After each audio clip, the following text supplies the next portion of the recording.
Havendo número legal, e invocando a Deus pela grandeza da pátria e a paz entre os homens, dou por aberto o segundo período ordinário de sessões da terceira sessão legislativa da 10ª legislatura.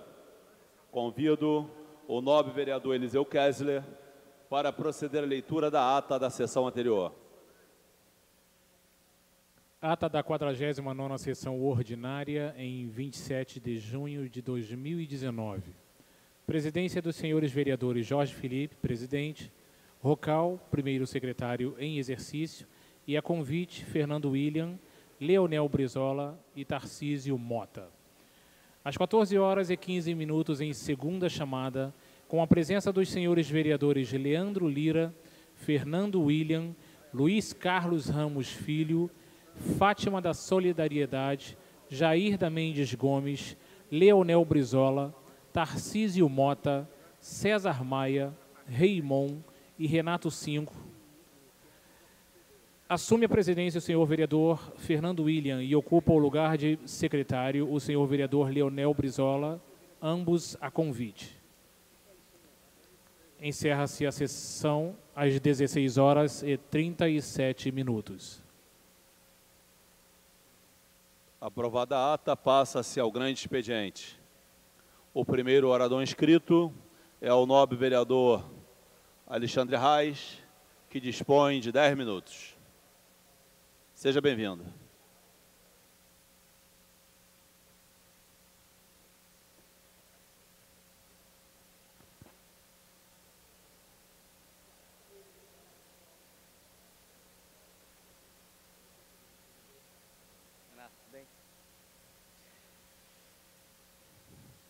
Muito bem.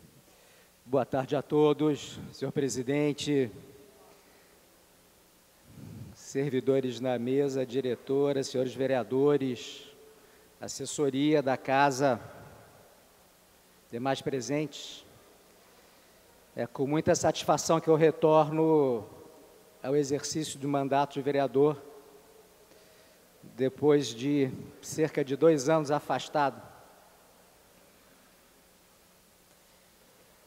Nesse segundo período, não será diferente. Continuarei exercendo um mandato com foco nos meus compromissos firmados junto à sociedade, desde sempre, desde o momento das campanhas eleitorais e depois, né, do exercício aqui em 2017, por 8 meses do mandato. Muita coisa ficou interrompida. Teremos a oportunidade de dar continuidade e chegar até o final de matérias importantes, como o Estatuto do Pedestre, Índice de Qualidade das Calçadas, vistoria de conexão da rede de esgoto condominial e rede de esgoto pública. Todos os projetos de lei que ficaram no meio do caminho, sem que eu pudesse ter tido tempo para levá-los à apreciação do plenário.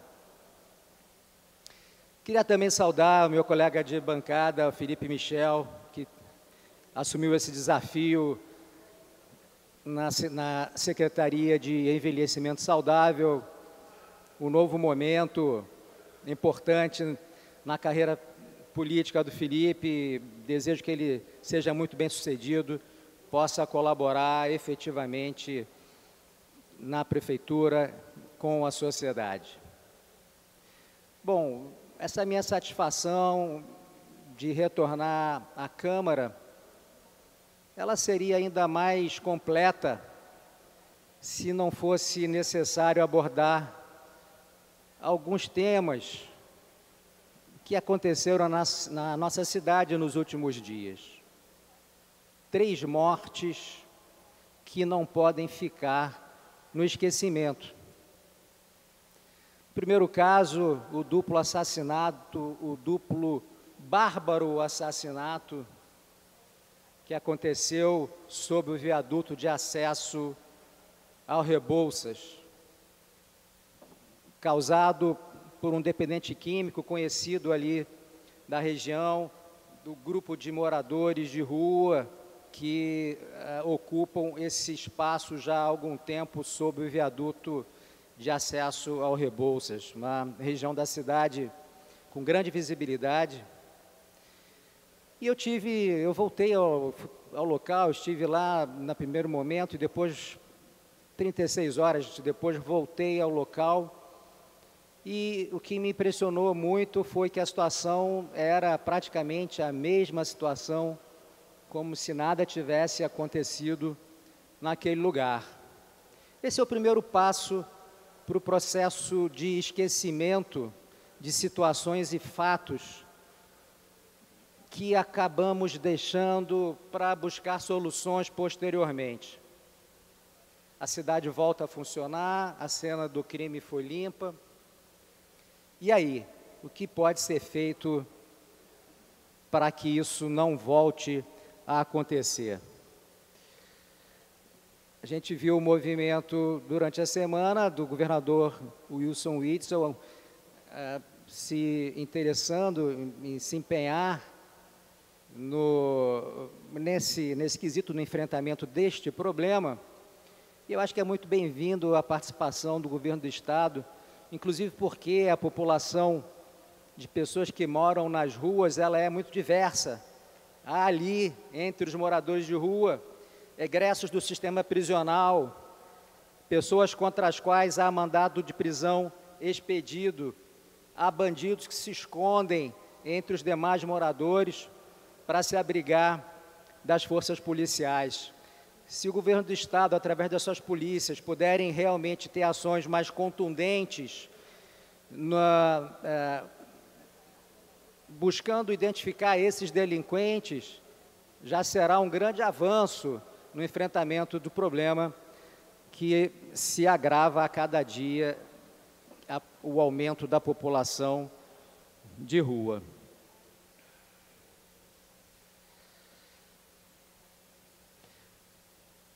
Bom, como se não bastasse esse duplo assassinato bárbaro, ontem à tarde,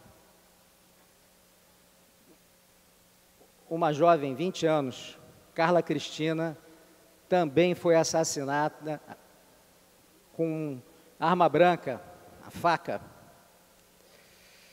no bairro da Gardênia Azul, por motivo que, a princípio, podemos considerar um motivo fútil, uma discussão por perturbação ao sossego, poluição sonora.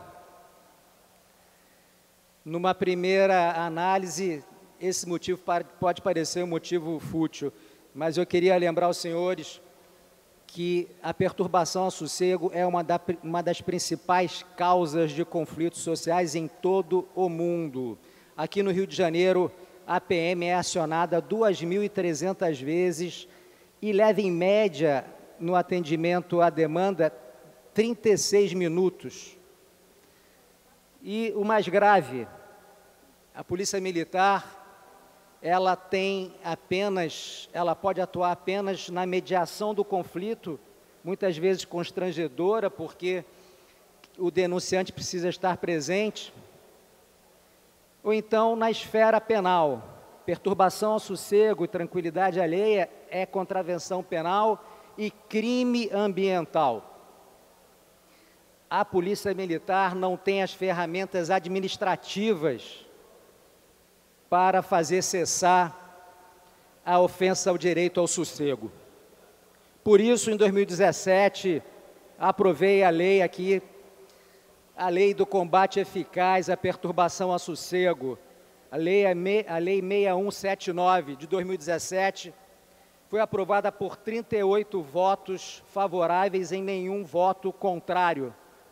Se arrastou por praticamente 2 anos, por questões que não cabe aqui ressaltarmos, e hoje a Prefeitura dispõe de todos os elementos para fazer cumprir a Lei 3268 de 2001, que dá os limites e parâmetros de pressão sonora, e a Lei 6179 de 2017, de minha autoria, que dá o poder de polícia à Guarda Municipal.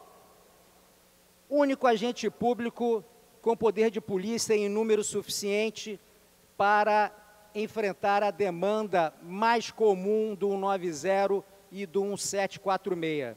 A sociedade não tinha a quem recorrer, desde a entrada em vigor da Lei 6179, e depois que os obstáculos que foram postos foram ultrapassados, a Prefeitura tem o dever de fazer cumprir a legislação.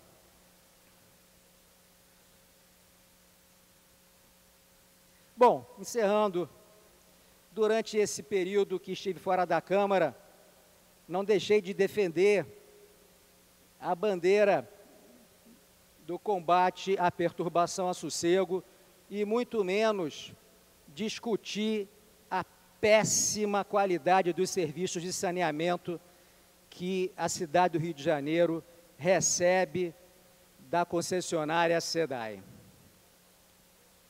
Em 2017, fizemos vistorias de campo, fomos em diversas elevatórias, estações elevatórias da Barra e do Recreio, constatamos que as elevatórias simplesmente não funcionavam e todo o esgoto que deveria ser elevado para que chegasse até a estação de tratamento da Ayrton Senna era despejado diretamente na Lagoa de Jacarepaguá. A minha surpresa foi que, ao retornar essa semana aos mesmos lugares, nada havia mudado. Encontramos o mesmo cenário, esgoto in natura sendo despejado nos canais e na Lagoa de Jacarepaguá, sem que nenhuma providência fosse tomada.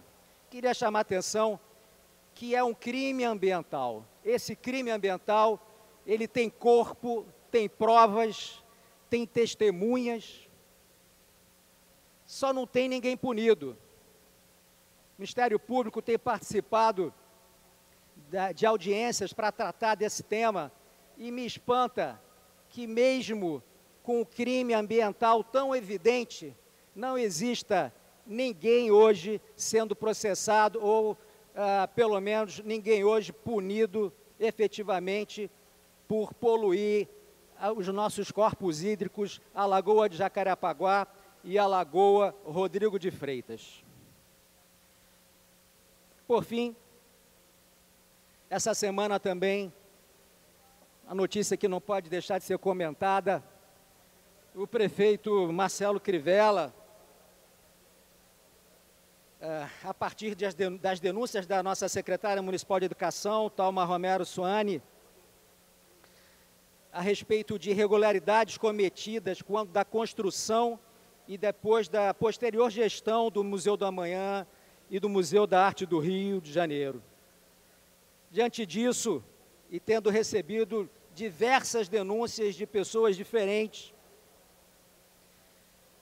iniciei o processo de investigação a partir de requerimentos de informação para que possamos identificar as eventuais ilegalidades cometidas.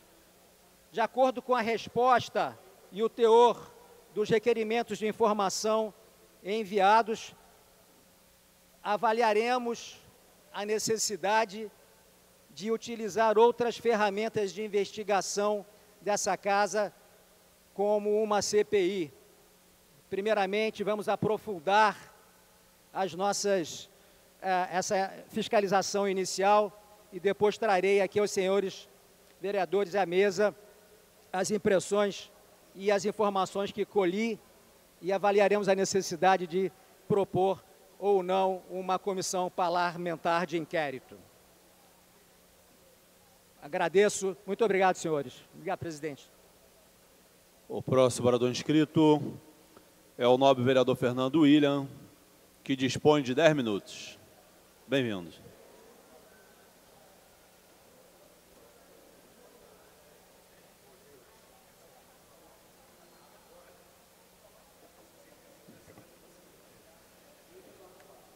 Senhor presidente, nobre vereador Rocal, senhores vereadores, senhoras e senhores presentes, aqueles que nos assistem pela TV ou pelos seus gabinetes. Queria inicialmente dar boas-vindas ao meu colega de partido, Petra, né, que está assumindo efetivamente no dia de hoje. Cumprimentar o Alexandre Arraes pelo retorno. Teve uma belíssima passagem como vereador aqui, muito competente, muito correto. Bom, dizer que nós tivemos um mês de julho que justifica uma proposição que eu apresentei logo no início deste mandato,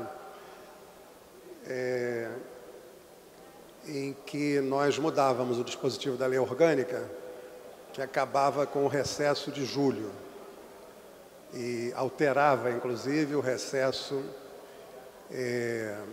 que vai de dezembro a fevereiro. Eu penso que tudo bem, né? O recesso de final de ano, que eu já acho exagerado, mas esse pode, enfim, de alguma forma justificar que há uma redução de atividades por parte do próprio Poder Executivo, né? São férias de verão, em que as pessoas realmente tendem a viajar, mas esse recesso de julho, no meu entendimento, realmente ele não tem nenhuma explicação razoável, né? Se nós parássemos para pensar tudo que aconteceu no mês de julho, tanto no plano federal, quanto no estadual, quanto no municipal, nós verificaríamos que houve uma necessidade imensa, né, de nós, vereadores, que temos entre uma de nossas principais atribuições, a de fiscalizar as ações do Poder Executivo. Não estávamos aqui quando uma série de medidas foram adotadas, divulgadas pela imprensa, outras por informações que nos chegaram por outros meios, mas que revelaram claramente a necessidade da Câmara de Vereadores estar exercendo esse papel precípuo, né, de fiscalizar o Poder Executivo. Então, eu começaria por aí, né? Durante o mês de julho, então, ficou escancarado algo que a gente já vinha tentando acompanhar através da Comissão de Obras Inacabadas, que é não só o volume enorme de obras que são contratadas, que são interrompidas, que não têm a sua conclusão no prazo definido em contrato, na maioria das vezes porque a Prefeitura não paga em dia as empresas, e estas suportam durante um determinado período e depois, não tendo mais como dar continuidade à obra contratada, interrompe a obra, e quando a obra é reiniciada, muitas vezes por outra empresa, isso já ocorre com enorme prejuízo para a população que deveria estar sendo beneficiada pela obra. Muitas vezes há casos que a gente observa de ruas onde se destrói praticamente toda a rua, as pessoas ficam sem possibilidade de entrar em suas garagens com seus carros, tem que deixar o carro muitas vezes em ruas distantes. E quando a obra reinicia, por conta de chuvas, etc. e tal, certamente o gasto, né, é muito mais elevado do que se não houvesse solução de continuidade, revelando um desperdício de recursos públicos injustificável. Mas, durante esse mês, ficou evidente algo que nós já observávamos também, o volume de obras sem contrato, o volume de obras contratadas por emergência, portanto, sem licitação. Nós não estamos aqui querendo acusar a ninguém de irregularidade, mas a gente sabe que quando uma obra é contratada sem licitação, a possibilidade, né, de que haja malversação de recursos públicos é enorme. A dificuldade de que a Câmara e o próprio Tribunal de Contas exerçam o seu poder de controle também é extremamente dificultado. Mas, para piorar a situação, não é apenas obras sem licitação e serviços contratados sem licitação que a gente pôde observar durante esse período. O que a gente pôde observar é que, justificando a necessidade de obras emergenciais, e que de fato existiam por conta das chuvas torrenciais do início do ano, nós temos até o dia de hoje um volume enorme, em torno de 38 obras aproximadamente, é possível que haja mais, contratadas, quer dizer, contratadas não, sem contrato, né, o que certamente seria uma novidade absoluta, né, nesse processo de relação institucional entre a Prefeitura e prestadoras de serviço, empreiteiras no caso. Ou seja, essas empresas foram convidadas a realizar obras de contenção de encostas, canalização, uma série de obras que são necessárias, sem previsão orçamentária, sem empenho, portanto, sem contrato. Agora, claro, os empreiteiros, observando que entraram numa furada, começam, inclusive, a manifestar a preocupação de que, sem contrato, eles podem ficar sem receber e não podem sequer, né, questionar judicialmente o fato de não estarem recebendo, e começam, inclusive, a apresentar denúncias aqui ou ali, né, a manifestar a sua preocupação com relação a essa situação absolutamente absurda, sem justificativa legal, sem justificativa moral, porque, tudo bem, né, diante de chuvas torrenciais, do que aconteceu especialmente naquela área ali do Vidigal, na Avenida Niemeyer, e em outras regiões da cidade em que ocorreram enchentes, trazendo prejuízos à população, a gente entende que a Prefeitura deveria utilizar o expediente das obras emergenciais, da decretação, inclusive, de calamidade pública, que justificasse as obras emergenciais, mas, assim, o que se observou, o prefeito tem um prazo de 5 dias, inclusive, para decretar calamidade pública, para fazer as transferências orçamentárias necessárias para dar conta, pelo menos, do início dessas obras, né, para apresentar um projeto básico, elementar, pelo menos que justifique a intervenção da Prefeitura, e, a partir de então, né, abrir um processo, seja ele licitatório, seja ele de convocação de empresas, mas feitas claras, através do diário oficial, enfim, através da imprensa, porque é óbvio, né? Então eu posso, a partir de agora, justificar que, por conta de uma obra emergencial, né, eu posso pegar o telefone, ligar para um empreiteiro, esse empreiteiro pode ser um amigo, né, dizer que a obra tem que ser iniciada imediatamente, negociar ali de boca um preço, né, como é que é isso? Como é que isso funciona? Como é que... Né, eu até disse numa postagem que fiz nas redes sociais que o prefeito agiu como se fosse aquele cidadão que um cano d'água dentro do seu apartamento ou de sua casa fura, né, começa a jorrar água, e ele pega o telefone e liga para um bombeiro hidráulico e diz, olha, vem aqui consertar, e o cara vem, dá o preço que achar que deve dar, sem nenhum critério, sem nenhuma justificativa.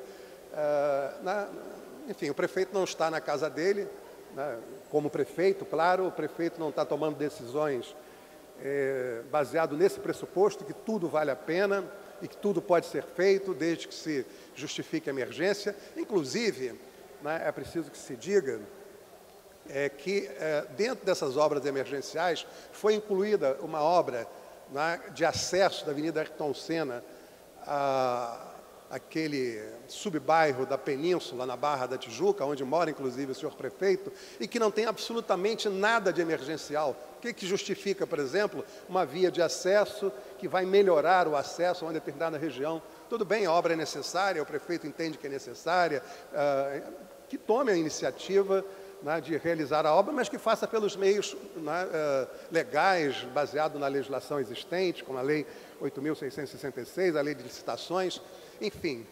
Tudo isso nós vamos ter que investigar agora, tudo isso nós vamos ter que estar atentos, porque, como disse o prefeito, a cidade é uma bagunça, mas os vereadores não podem se comportar como se a prefeitura fosse uma bagunça e nós baixássemos a cabeça e aceitássemos que essa bagunça se transformasse em algo natural. Aliás, concluindo, aproveitando aqui que o vereador Petra preside a sessão pela primeira vez, eu voltaria a me inscrever para tratar também de questões de ordem nacional, né, que estão mais do que na ordem do dia, né, e necessárias de ser comentadas, porque durante esse período de julho nós tivemos um festival de besteira que assola o país, né, o FEBEAPA, que daria munição para o Stanislau Ponte Preta passar pelo menos um ano fazendo comentário em suas colunas, se vivo fosse. Então, vou voltar a me inscrever para tratar desse tema. Obrigado.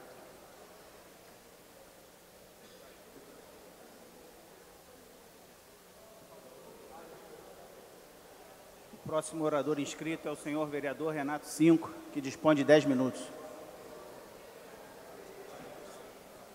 Obrigado, senhor presidente, senhores vereadores, senhoras vereadoras, senhores e senhoras, estamos aqui retornando aos trabalhos nessa Câmara Municipal.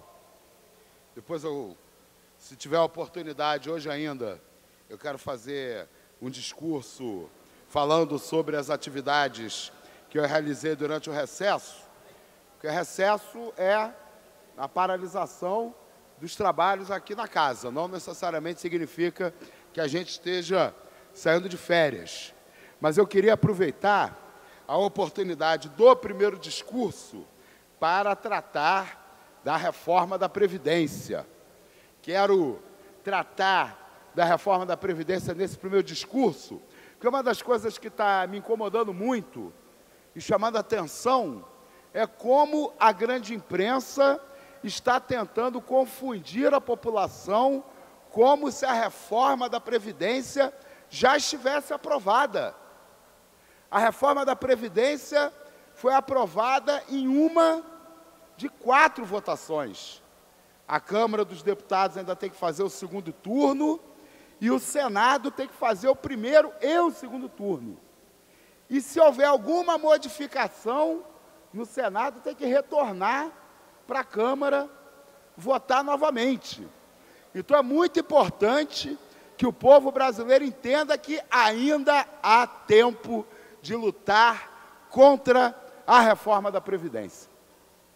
Então, se a grande imprensa, né, a Globo e a Record, adoram brigar, né, mas ela e as outras emissoras de televisão, os grandes meios de comunicação do país, já estavam unidos para enganar o povo, iludir o povo, fazer o povo acreditar que a reforma, que é do interesse dos banqueiros, é do interesse da população, agora, né, essa patota aí da grande imprensa está toda unida também para anestesiar o povo, para fazer a população acreditar que não há mais o que fazer em relação à reforma da Previdência. Há sim o que fazer e nós estamos na luta. Agora, no próximo dia 6, as centrais sindicais estão chamando o Dia Nacional de Luta contra a reforma da Previdência. No Rio de Janeiro, a concentração foi chamada aqui para a Cinelândia, às 16 horas do dia 6 de agosto, e no dia 13 de agosto está sendo convocado o Dia Nacional de Luta em Defesa da Educação Pública, que certamente também vai incluir na sua pauta, na pauta dos manifestantes, a luta contra a reforma da Previdência. É muito interessante que agora a gente saiu um pouco do campo da especulação, né, porque já existe um projeto aprovado em primeiro turno na Câmara. Então, a gente já sabe melhor qual é a disposição do Congresso Nacional, né, de excluir categorias ou propostas, né, que foram apresentadas pelo governo federal. E agora, eu queria aproveitar para fazer um convite, que no próximo dia 8, eu estarei promovendo um debate na Lapa, na Rua da Lapa, número 107, no espaço Plínio de Arruda, Sampaio, um debate sobre o que foi aprovado, né, quais as consequências do que foi aprovado na Câmara dos Deputados para os trabalhadores e as trabalhadoras. Vamos receber a professora do Instituto de Economia da UFRJ, professora Denise Lobato, né? Então, quero aqui reforçar, né, o chamado à luta, à mobilização, o chamado à manifestação do dia 6 aqui na Cinelândia, à manifestação do dia 13 e também, né, reforçar esse convite para o dia 8, a partir das 18 horas, na Rua da Lapa, número 107, o debate com a professora Denise Lobato sobre a reforma da Previdência. Agora, eu quero insistir, eu acho que as centrais sindicais, os partidos de esquerda e os movimentos sociais estão fazendo pouco para barrar a reforma da Previdência.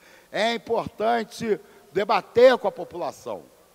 A esquerda brasileira, os movimentos sociais brasileiros souberam, nos anos 90, dar uma resposta à altura à ameaça do projeto da ALCA, que estava sendo negociado entre o governo brasileiro e o governo dos Estados Unidos. Foi uma belíssima campanha. Produzimos cartilhas, produzimos vídeos, fazíamos cursos de formadores, íamos para as escolas, para as universidades. Eu era um debatedor voluntário do Comitê contra a ALCA, aqui do Rio de Janeiro, participei de dezenas de debates e fizemos um grande plebiscito popular que coletou mais de 20 milhões de assinaturas e conseguiu derrotar a ALCA. Então, sinceramente, enquanto eu não assistir a esquerda brasileira, as centrais sindicais e os movimentos sociais fazendo algo semelhante à campanha contra a ALCA, eu vou achar que estão fazendo pouco, estão fazendo menos do que deveriam. Então, faço aqui também um chamado, uma reivindicação às centrais sindicais, aos partidos de esquerda e aos movimentos sociais que mobilizem o povo. Nós temos agora agosto, setembro, outubro, para fazer a luta contra a reforma da Previdência. Só recentemente, as pesquisas de opinião começaram a apontar que a maioria da população apoia a reforma da Previdência. E isso só aconteceu por causa desse massacre midiático que reúne supostos inimigos como a Globo e a Record, como eu já falei anteriormente. Eu tenho convicção que se os partidos de esquerda, os movimentos sociais e as centrais sindicais fizerem o dever de casa, forem para a rua, forem para os locais de trabalho, para os locais de estudo, realizar debates, a população rapidamente vai perceber que essa reforma da Previdência não só não acaba com os privilégios, que mantém os privilégios dos militares, mantém os privilégios do judiciário, ela é uma reforma cruel, que ataca principalmente as aposentadorias dos trabalhadores e das trabalhadoras mais pobres do nosso país. Recentemente, circulou um vídeo, pena que eu não me preparei para colocar aqui, do Chico Anísio, com aquele personagem dele, o Justo Veríssimo, aquele que dizia que quer que o povo se exploda. E aí circulou nas redes sociais como a origem da reforma da Previdência do Bolsonaro. E ali o Justo Veríssimo, ele diz que inventou a Previdência tartaruga. Aí um assessor dele pergunta, a tartaruga por quê? Porque o benefício sai devagarzinho? Ele, não, idiota, tartaruga, porque só se o trabalhador viver 200 anos igual uma tartaruga, é que ele vai conseguir se aposentar. E é exatamente isso que estão fazendo com essa reforma da Previdência. Quando, por exemplo, estabelecem que o trabalhador, para receber 100% dos seus rendimentos, vai ter que contribuir 40 anos com a Previdência Social. Qual é o trabalhador e a trabalhadora no Brasil que consegue juntar 40 anos de carteira assinada? Com essa burguesia cruel que nós temos aqui, que faz a rotatividade dos seus empregados permanentemente para manter os salários abaixo do que seriam se mantivessem seus trabalhadores nos postos de trabalho até a aposentadoria. Como nós vamos exigir, na idade mínima de 65 anos para homens e de 62 anos para mulheres, quando em vários rincões do nosso país isso chega a ultrapassar a idade média de vida? Quantos vão viver até os 65 ou 62 anos nas favelas e nas periferias brasileiras para alcançar a idade mínima para aposentadoria? Problema de financiamento do Estado brasileiro não tem nada a ver com o envelhecimento da população. O Estado brasileiro tem dificuldade de se financiar porque, até hoje, o nosso país é um país da periferia do sistema capitalista. Um país que tem o seu desenvolvimento interrompido pelos interesses internacionais em nos manter como uma colônia na prática, produtora de matérias-primas. O Estado brasileiro tem menos de 3 mil dólares por ano por cidadão para se financiar, quando os estados que conseguem desenvolver bem-estar social para a sua população têm 20, 30, 35 mil dólares por ano para gastar com cada habitante. O que nós estamos vendo ser aprovado no Brasil não tem nada a ver com sanear a nossa economia e com garantir a previdência do futuro. Tem mais a ver com retirar dinheiro dos aposentados para o Estado poder distribuir de acordo com os interesses dos governantes de plantão. E também os interesses do mercado financeiro em abocanhar um mercado de previdência privada que certamente vai crescer quando a classe média perceber que, se não buscar a aposentadoria na rede privada, vai ficar à mercê de um sistema de aposentadoria que só produz pobreza e miséria. Vamos, nesse segundo semestre, continuar na luta contra a reforma da Previdência. Dia 6 de agosto, estarei aqui a partir das 16 horas na Cinelândia participando da manifestação contra a reforma da Previdência e estarei nas ruas de novo no dia 13 de agosto. Obrigado a todos e todas pela atenção. A próxima oradora inscrita é a senhora vereadora Tereza Berg, que dispõe de 10 minutos.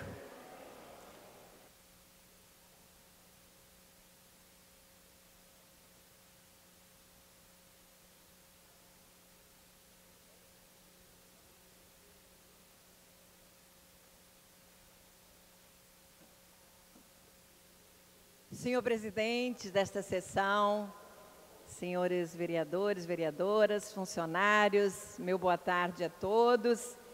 Estamos aí de volta após um mês de recesso e parece que os problemas se ampliaram bastante. Neste recesso, o que nós assistimos aí de desmandos de responsabilidades, infelizmente, do nosso prefeito, realmente é lamentável que isso esteja acontecendo na nossa cidade. E nós não dizemos isto com nenhuma alegria, muito pelo contrário. Nossas declarações sempre serão de pesar, de tristeza, porque os cidadãos que moram no Rio de Janeiro não merecem o que está acontecendo.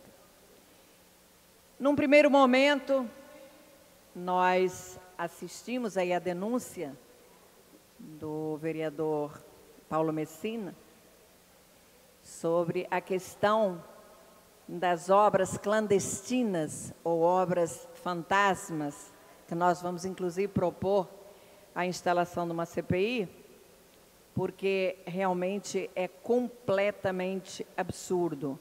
Nós encaminhamos ao Tribunal de Contas um ofício solicitando que houvesse uma profunda investigação em todas essas questões, que obras são essas, como elas estão sendo custeadas, porque eu, quando chamo alguém na minha casa para fazer uma obra, por menor que seja, a primeira coisa que eu quero é saber o custo dessa obra. Então, a primeira coisa que nós vemos é que não há nenhuma segurança jurídica, nem em relação à empresa que executa as obras ou empresas, tampouco em relação ao poder público, tanto na questão financeira, que não sabemos o custo dessas obras, quanto mesmo na questão técnica, quais são os técnicos responsáveis por aqueles projetos que levaram à elaboração dessas obras, dessas chamadas obras fantasmas clandestinas, sei lá o nome que será dado. O fato é que são obras irregulares e elas acabam acontecendo da noite para o dia. Na sexta-feira da semana passada, eu recebi um convite, na quinta-feira, para a inauguração de uma rua na Barra da Tijuca, naquela região da península.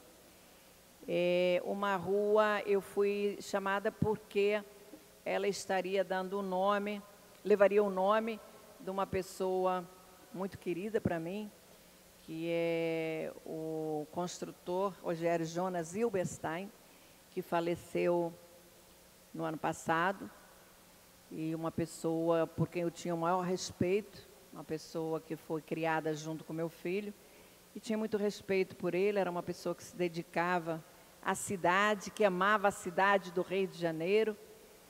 E aí eu achei que o Rogerinho, onde ele estivesse, ele ia ficar muito triste de ver uma rua levando o seu nome, mas uma rua que era objeto de questionamento. É uma dessas ruas chamadas de clandestinas ou fantasmas. Então, nós entramos também com uma representação junto ao Ministério Público para que os fatos sejam apurados, um RI junto à Prefeitura para que esclareça que obras são essas. Então, fizemos aquilo que tínhamos que fazer como vereadora, fiscalizadora das ações do senhor prefeito. E, às vezes, tem algumas pessoas que acham, mas parece que você está no pé dele. Não é que ele faz tantas, gente. Todo dia é uma história nova. E a nossa obrigação, como vereadores, é exatamente acompanhar esses desmandos, esses descasos, que, infelizmente, viraram rotina na nossa cidade. Por último, eu não poderia deixar também de falar e citar a violência ocorrida na Lagoa Rodrigo de Freitas, quando um morador de rua esfaqueou 2 pessoas, assassinou 2 pessoas, e uma terceira ficou gravemente ferida, e ele estava, claro, num surto incontrolável, e foi muito difícil contê-lo. Olha, eu diria que o que aconteceu na Lagoa Rodrigo de Freitas, na verdade, é uma tragédia anunciada e que pode acontecer a qualquer momento, em qualquer área da cidade. Porque nós todos sabemos, eu chamei a atenção, venho chamando a atenção há muito tempo, até quando passei pela Secretaria de Assistência Social, que a Prefeitura tinha que se debruçar sobre essa questão que é muito grave, que é o número muito significativo de pessoas que vivem em situação de rua e que são apresentam distúrbios mentais muito sérios. Também os dependentes químicos, eu espero que após esta tragédia, o senhor prefeito crie algum programa para que possa atender a estas pessoas, porque todos nós sabemos, doença mental, dependência química, é um problema de saúde pública e, na verdade, não está se fazendo absolutamente nada. O que está acontecendo é uma transferência de responsabilidades. Eu hoje estive no CAPS do Maracanã, ontem visitei 2 abrigos e agora vou fazer uma maratona assim, visitar os abrigos para saber as condições que eles apresentam. Eu fiquei horrorizada, porque há 3 meses atrás eu havia estado no abrigo das meninas do Catete. Eu acho que o vereador Fernando William conhece bem o local, e ele já estava num estado assim de degradação absoluta, em péssimas condições. Nós denunciamos, quando foi discutida aqui a LDO, eu chamei a atenção do senhor secretário, do secretário João Mendes, tenho me manifestado sempre sobre essa questão, e ontem resolvi visitar novamente o abrigo das meninas do Catete. Imaginei, depois de tanta denúncia em televisão, na Câmara, será que foi feito alguma coisa na revitalização daquele abrigo? Fui ao local e fiquei estarrecida. Tudo continua exatamente na mesma. Ou pior, porque as meninas fizeram questão de afirmar, e isto na frente até de educadores sociais que estavam ali, que no abrigo existem ratos, lacraias, baratas, e que são obrigadas a conviver com esta sujeira, com este horror. Então, nós novamente fazemos aqui desta tribuna um apelo, sim, ao senhor prefeito, para que olhe o abandono em que se encontram os abrigos da cidade do Rio de Janeiro. Aí vem aquela história, mas o morador de rua não quer ir para abrigo, e pode querer ir para o abrigo, diante das condições que se apresentam. Absurdo, absurdo mesmo. Sabemos que eu acho que uma parcela, como eu já afirmei, uma parcela significativa que, infelizmente, é dependente químico, doente mental. Eu acho até que em determinadas situações, ouvi o governador do estado dizer que ia acolher as pessoas compulsoriamente, o que é evidente que eu sou contra, mas hoje, a fala dele hoje era bem diferente, mas eu entendo que em determinadas situações o acolhimento tem que ser compulsório. No caso da dependência química, no caso em situações mais graves, no caso das doenças mentais, eu acho que tem pessoas nas ruas que não têm capacidade mais de discernimento, de saber o que é bom para elas mesmas.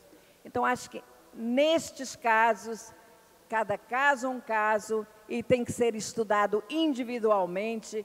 Eu acho que em determinados casos o acolhimento compulsório ele se torna necessário para não colocar em risco a vida do morador de rua e a vida do cidadão, como lamentavelmente aconteceu na Lagoa Rodrigo de Freitas. Senhor presidente, eu neste momento vou pedir um minuto de silêncio para estas 2 vítimas que têm um simbolismo muito especial. São pessoas que tiveram as suas vidas interrompidas tão cedo e simplesmente vidas interrompidas em função da omissão, em função da responsabilidade, ou melhor, da irresponsabilidade do poder público. presidência acolhe sua sugestão de 1 minuto de silêncio. Obrigada.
Com a palavra, Vossa Excelência. Era o que eu tinha a dizer. Muito obrigada, senhor presidente. Próximo orador inscrito é o senhor vereador Fernando William, que dispõe de 10 minutos.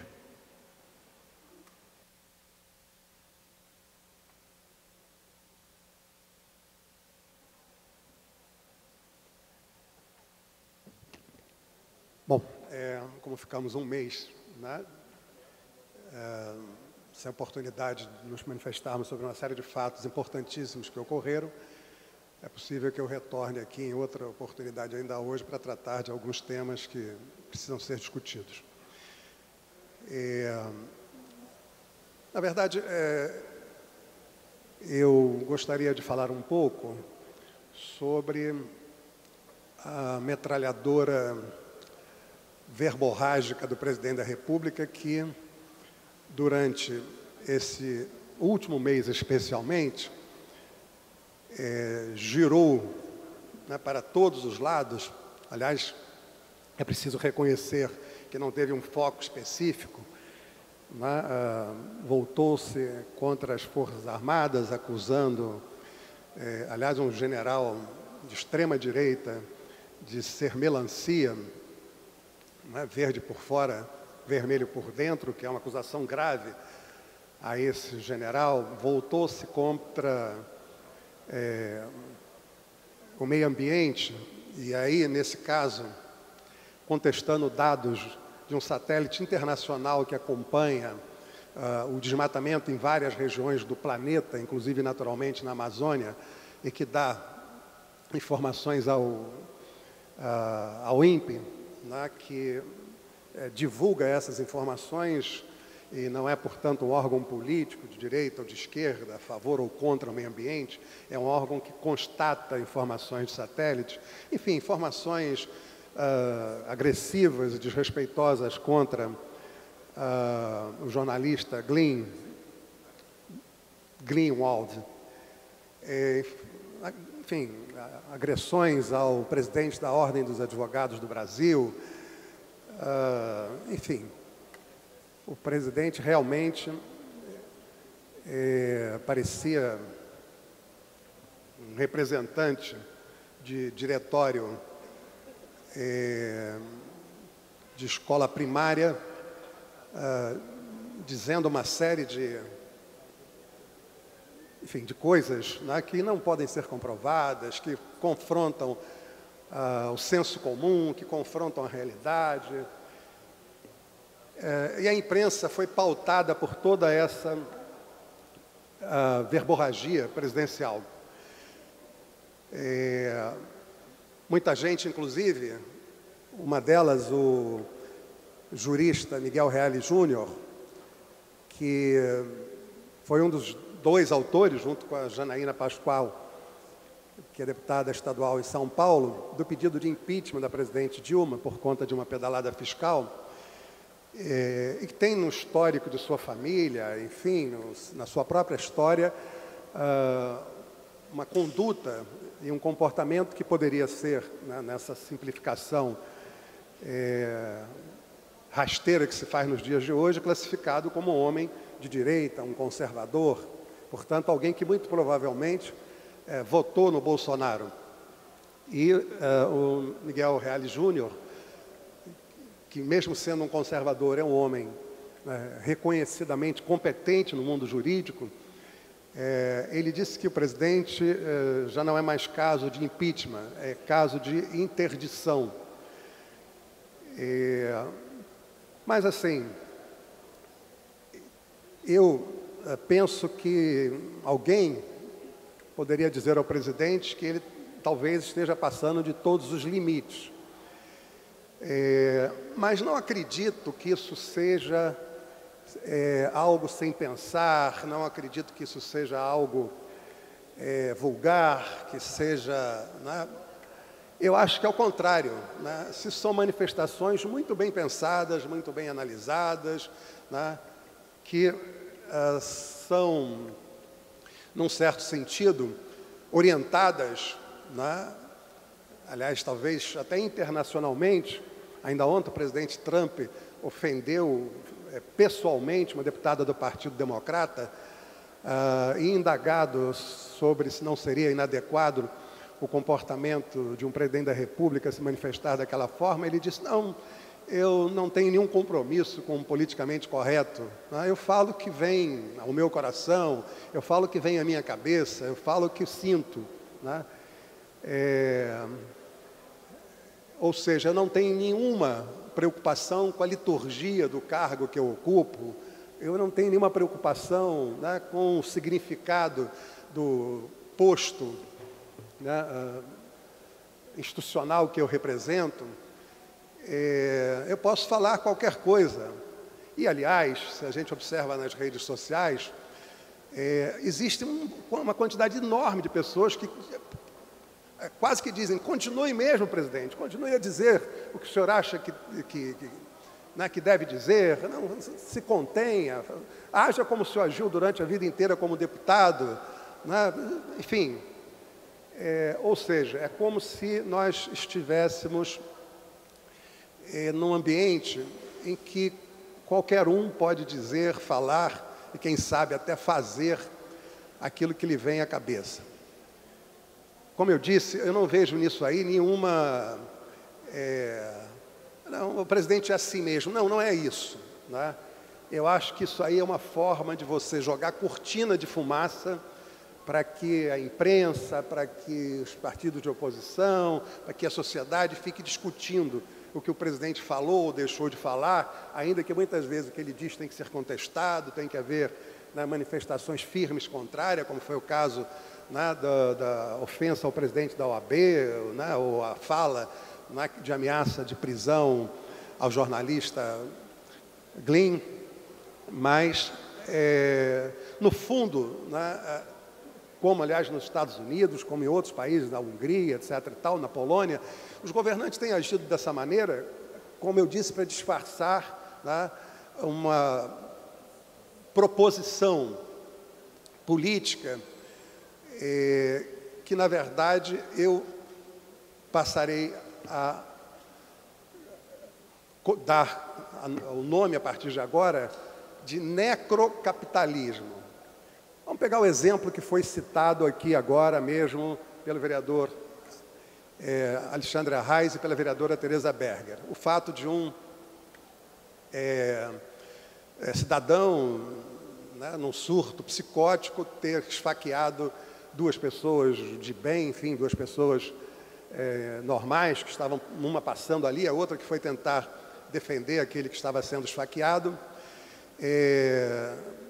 Os policiais chegaram, aliás, deram tiro para todos os lados, feriram pessoas que não tinham nada a ver com a história e balearam na perna esse cidadão em surto. O governador, imediatamente, olha que o governador é um juiz federal.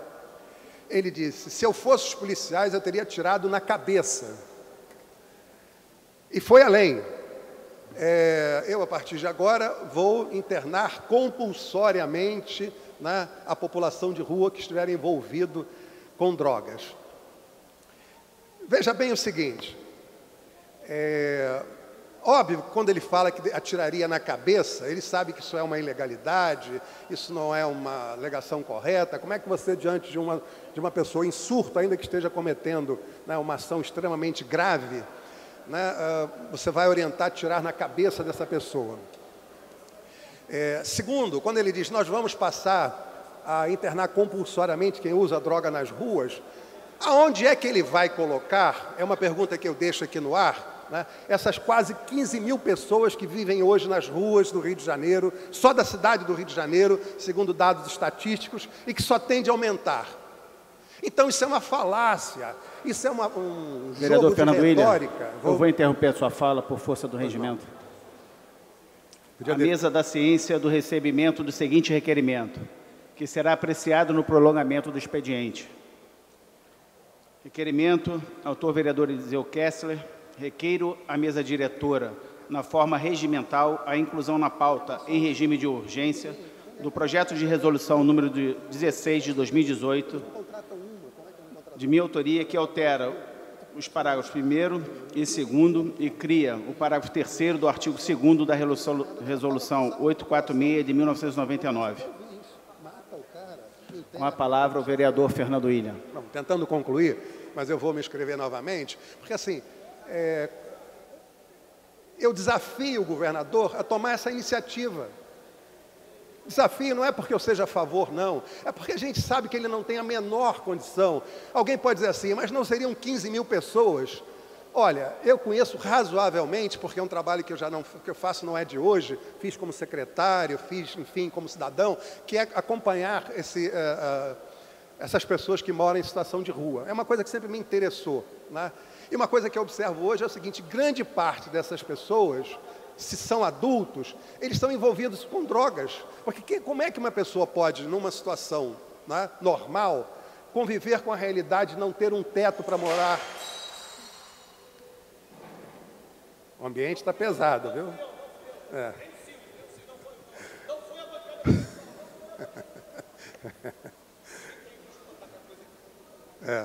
Olha, não fiz nada, viu? Costumam dizer aí que eu taco, né, cinzeiro, etc e tal. Eu não fiz nada. Aliás, nem tem mais cinzeiro aqui para você. Bom, eu vou tentar concluir. Aproveito que o presidente está ali um pouco enrolado com o que caiu. Então, eu dizia o seguinte, como é que uma pessoa convive normalmente com a realidade de não ter um teto, né, de não ter nenhuma perspectiva de vida, de comer lixo, sobras, né, que encontra nos lixos, né, como é que uma pessoa pode viver sem possibilidade de estudo, de emprego, de nada, né? Normalmente, grande parte dessa população vai para o mundo das drogas pesadas mesmo. Né? Uma coisa que eu observo é que você muitas vezes, né, tenta ajudar, dar um dinheiro a essa pessoa, e ele vai direto no morro comprar cocaína e voltar e usar cocaína. Se ele tiver predisposição e se não tiver, acaba, né, no decorrer da sua vida na rua, passando a ter, né, a possibilidade de surtos psicóticos, ele vai voltar ou vai cometer, né, atitudes como essa que foi cometida por esse indivíduo que estava na rua e esfaqueou e matou duas pessoas. Então, assim, nós estamos tratando com superficialidade, com um discurso fácil sobre o que não fazer, tentando agradar, né, as pessoas que estão sendo agredidas, né, num certo sentido, porque quando a gente percebe que duas pessoas, um estava andando de bicicleta, se divertindo ali, uma pessoa normal, enfim, cidadão, é esfaqueado, o outro vai ajudar, um jovem, e também é morto, claro que isso nos coloca diante de um sentimento de raiva, é natural que se a gente não estiver ainda um pouco mais a fundo na compreensão da realidade do momento político que nós estamos vivendo, a tendência é justificar que mate mesmo aquele cidadão, se possível que mate todos os outros cidadãos que estão nas mesmas condições. O governador, se quisesse agradar a patuleia, né, que o acompanha, podia dizer mais, né? Os policiais, ao invés de atirarem naquele cidadão, deveriam atirar em todos que estão nas ruas. Acabaria com os 15 mil moradores de rua, acabaria com a possibilidade de que esses problemas voltassem a acontecer, né? Ele agradaria em cheio uma parcela enorme da população que está sendo levada por circunstâncias do necrocapitalismo a essa realidade. Eu vou concluir dizendo uma coisa que está publicada nos jornais de hoje, né, que é uma fala do senhor Cândido Bacher, que é o presidente do Itaú. Ele diz o seguinte: nós estamos diante da possibilidade real do país retomar o crescimento.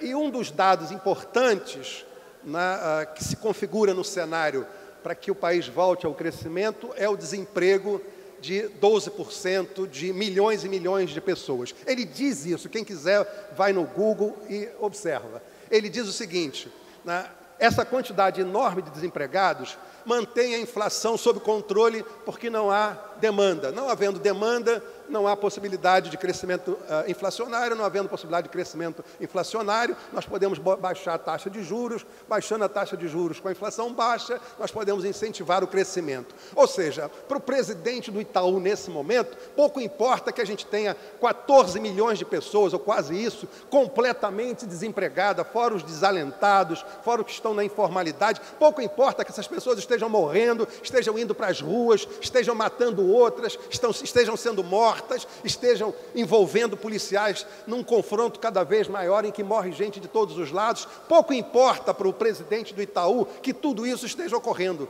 Importa que nós estejamos diante, né, de um cenário em que a economia pode crescer. O que para ele é economia crescer? É crescer, por exemplo, a pontuação da Bolsa de Valores, né, para que o seu banco possa ganhar cada vez mais e mais dinheiro, né, e o mercado estar satisfeito, né, grato, e a economia real, a economia produtiva indo para o buraco, e milhões de pessoas passando fome, né, e milhões de pessoas desempregadas, desalentadas, enfim.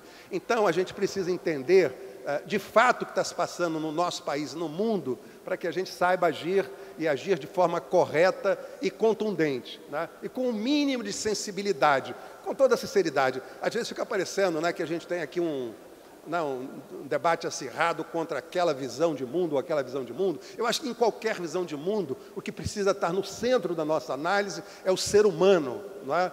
É o indivíduo, são as pessoas, é a sua liberdade, sua capacidade de sobrevivência. Se nós somos homens públicos, e todos nós aqui, vereadores, o somos, nós precisamos ter o entendimento de que qual é a responsabilidade que a gente tem para que as pessoas vivam, né, em condições de terem saúde adequada, educação adequada, assistência social adequada. Por exemplo, eu vejo aqui, né, a Tereza Cobrar, do secretário municipal de Desenvolvimento Social, uma atuação mais firme em relação à população de rua. Pois bem, vá no orçamento do ano passado, compare com o orçamento desse ano. A Secretaria de Desenvolvimento Social perdeu 1/3 do seu orçamento. E quando o secretário esteve aqui para discutir conosco o orçamento da Secretaria, e foi dito a ele, olha aqui, na previsão da lei orçamentária, o senhor está perdendo quase que 1/3 do seu orçamento. Ele riu e disse, bom, essa é a realidade da Prefeitura. O secretário não é capaz de defender o seu orçamento, vai ser capaz de defender políticas públicas que atendam a 15 mil pessoas que estão nas ruas? Mas é fácil depois, né, que acontece um fato como esse, de uma pessoa em surto, esquizofrênico, psicótico, matar 2 pessoas, dizer que tem que matar ele e todos os outros que se comportam como ele, né? Isso sim, isso é o necrocapitalismo que eu passarei a me referir sobre esse estágio em que nós estamos vivendo do capitalismo a partir de então. Obrigado. A presidência suspende por 2 minutos a sessão em decorrência do problema aqui ocorrido. Está suspensa a sessão.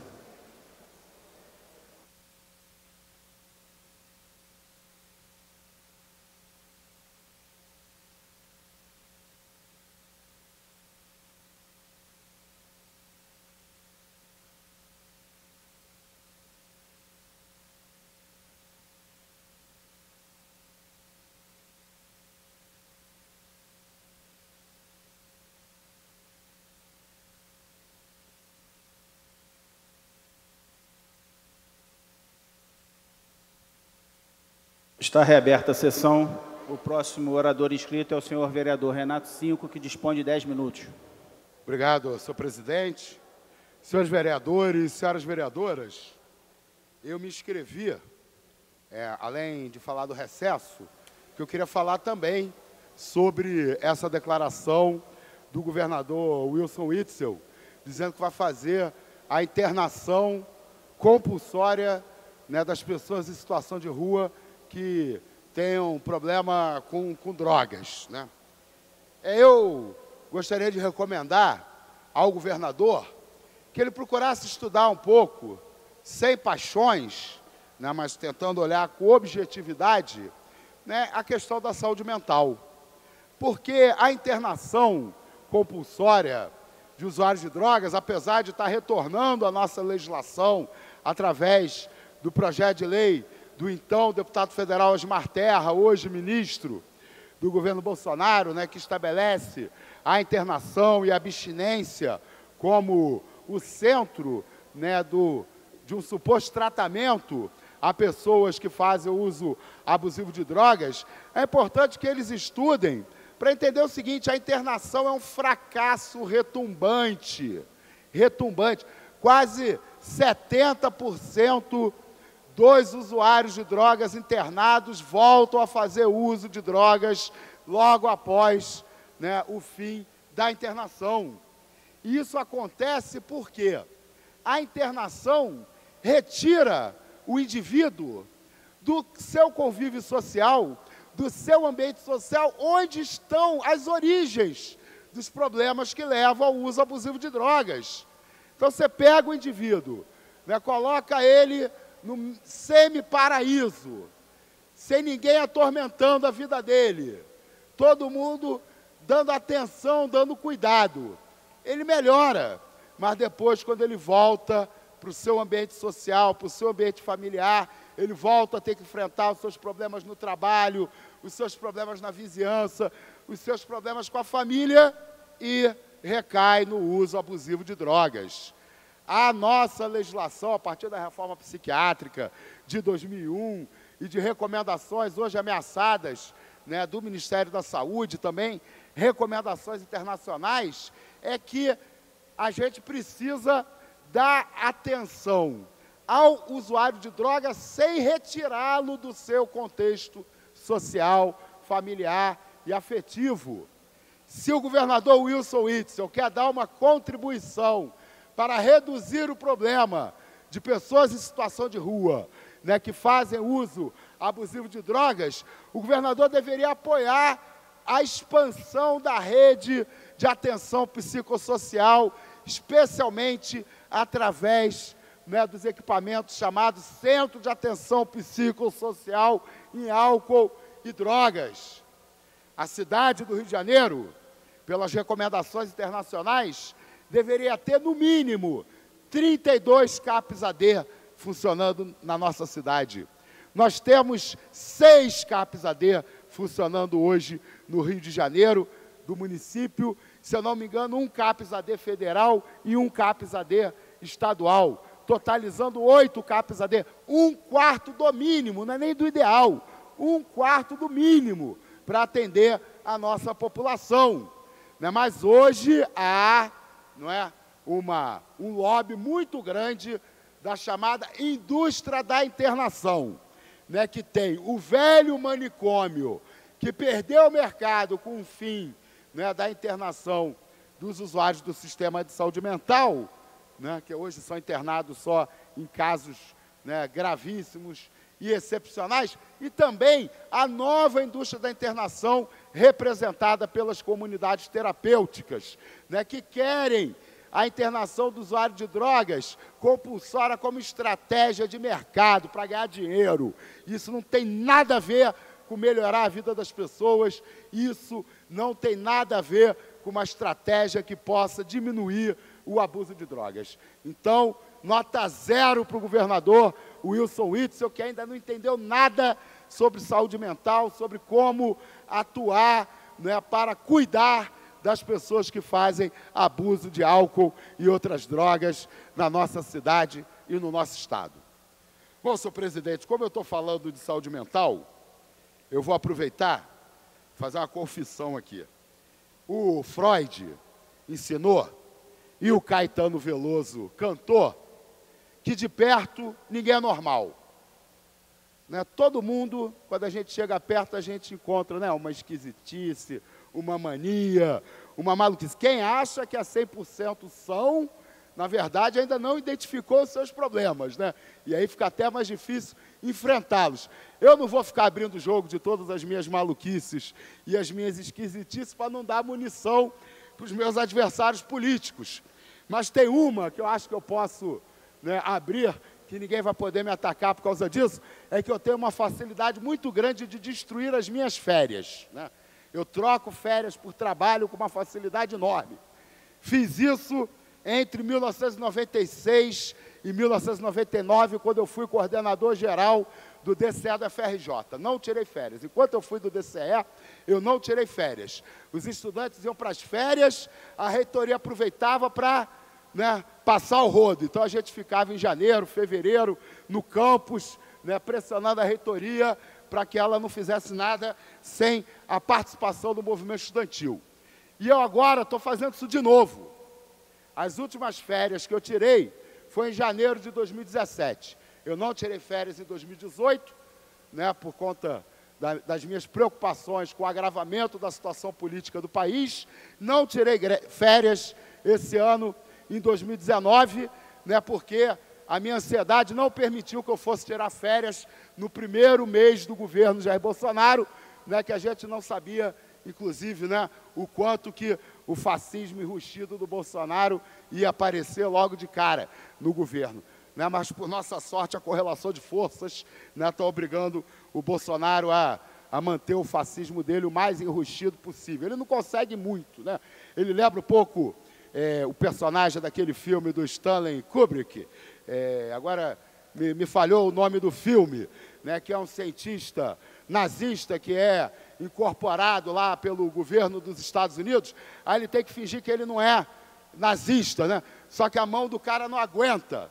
Conforme ele vai ouvindo as coisas, vai falando as coisas, a mão dele começa a tentar fazer a saudação nazista, ele fica segurando, né? Doutor Fantástico, o nome do filme. O governo do Jair Bolsonaro me lembra um pouco esse personagem, né?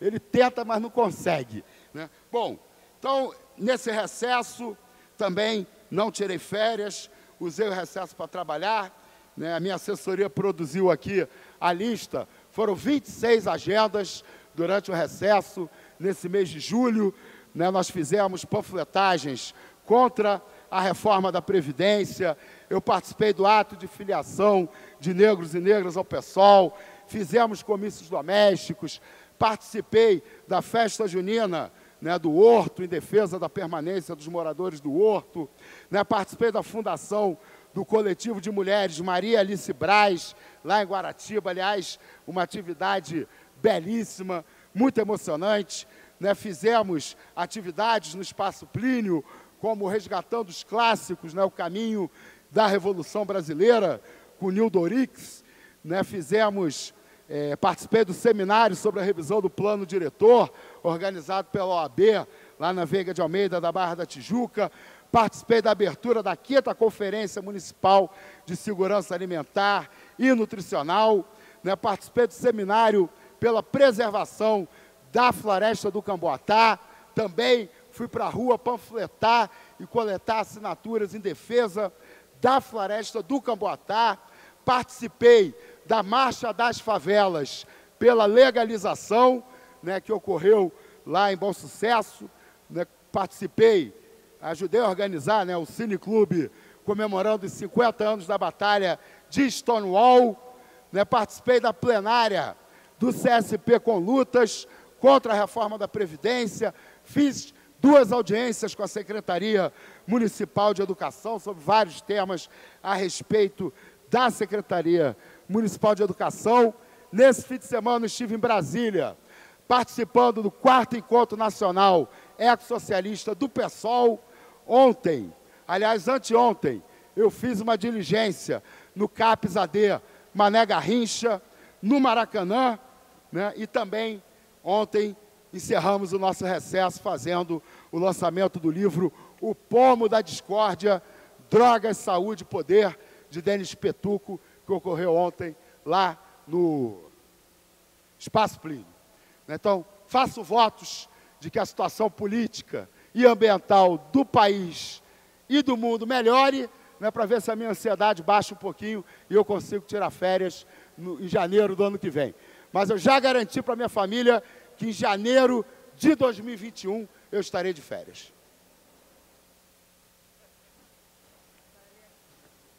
Não havendo orador inscrito, a presidência franqueia a palavra. Não havendo manifestação por parte dos senhores vereadores, a sessão fica suspensa até às 15h40. Está suspensa a sessão.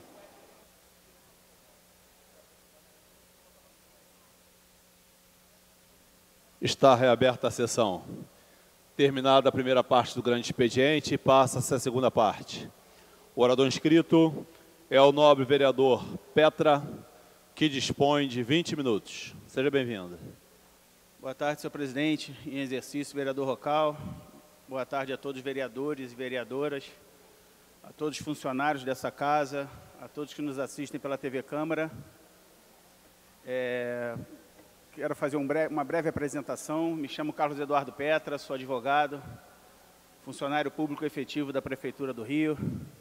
E hoje, no reinício dos trabalhos, não tem como ser diferente. A emoção toma conta, porque aqui só me faz lembrar do meu querido e saudoso irmão Luiz Fernando Petra, que foi funcionário desta casa, foi o chefe de gabinete mais novo, com 22 anos, da presidência dessa casa com o vereador Sami Jorge.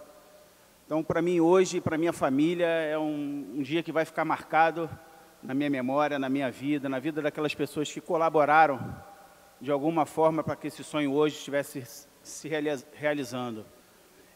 Eu sei que estou na condição de suplente, a gente não sabe por quanto tempo eu vou ficar, mas o tempo que ficar eu vou procurar fazer o meu melhor, sempre honrando o nome do meu irmão e o legado que ele deixou. Ele teve um sonho interrompido há 17 anos atrás, brutalmente assassinado às vésperas de uma eleição. E as pessoas que conheciam o meu irmão são sabedoras que o desejo dele era ser vereador dessa casa, suceder o vereador Sami Jorge. E ele não teve essa oportunidade. Eu, prontamente, juntamente com toda a família, com a equipe, a gente pegou o legado dele, demos as mãos e hoje, sempre na vontade de Deus, já não esperava mais assumir esse mandato e Deus escreve tudo certo, no momento certo. E eu estou muito feliz e toda a minha equipe, toda a minha família. Vou honrar o nome dele, vou honrar toda a trajetória dele e é um dia muito especial para mim, um dia de muita emoção. Eu quero poder servir, representar todos os eleitores que confiaram o voto em mim, os 8.108 votos, não somente os 8.108 votos, mas toda a população da cidade do Rio de Janeiro. Muito obrigado pela atenção de todos. Fica até difícil eu me expressar, porque, como eu falei, para onde eu olho aqui, eu vejo a imagem do meu irmão, a saudade é muito forte, e vai ser um período aqui, não sei por quanto tempo ficarei, mas vai ser um período de aprendizado. Você me concede uma parte, vereador? Concedo. Vossa Excelência, eu tive a oportunidade de conhecer há alguns anos, acompanho a sua dedicação à cidade do Rio de Janeiro, Obrigado. A sua preocupação com o nosso povo sofrido da nossa cidade, vi a sua luta e hoje fico muito feliz de ver Vossa Excelência aqui, nesse lugar na qual é merecido. Obrigado. É uma honra, um prazer estar caminhando com o senhor aqui nessa casa. Sinta-se em casa, seja bem-vindo. Aqui tem muito trabalho para fazer, mas todo o trabalho que você já faz nas ruas, eu não tenho dúvidas que fará ainda mais impulsionado pelo seu mandato. Conte conosco, parabéns, boas-vindas. Obrigado, vereador Thiago Carbeiro. Para mim é uma honra, vai ser um período, como eu falei, de aprendizado aqui juntamente com vocês. E me coloco à disposição para que a gente tenha muito trabalho pela frente e melhore e tente minimizar os problemas da nossa cidade. Muito obrigado pela atenção de todos vocês e contem com um amigo aqui também. Obrigado, presidente. Não tendo sido utilizado todo o tempo pelo orador, a presidência franqueia a palavra. Não havendo quem se manifeste, a sessão fica suspensa até às 16 horas. Está suspensa a sessão.